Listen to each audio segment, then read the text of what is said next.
তালাশ করে আমার আল্লাহ, ঘুমের ভিতরও তালাশ করে আমার আল্লাহ। এরা যেদিকে দৌড়ায় শুধু আমার মাওলার তালাশ করে, আমার মাওলার সাথে মোহাব্বত জমার জন্য তালাশ করে।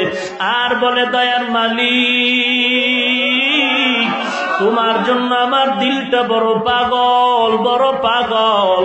এই জমিনে কেমনি যেন থাকবার মনে চায় না, খেতেও মনে চায় না। এ দুনিয়াটা আসলে কিচ্ছু না।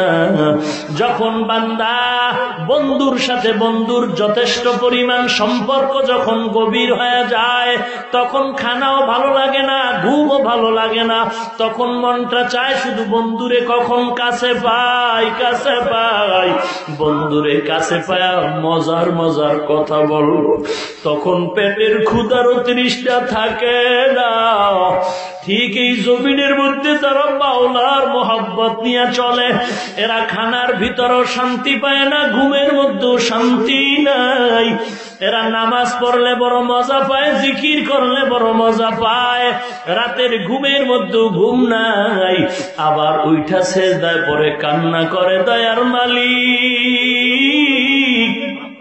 আমি তোমার একজন আশিক পাগল, কোন দিন তোমাকে পাবো রে আল্লাহ।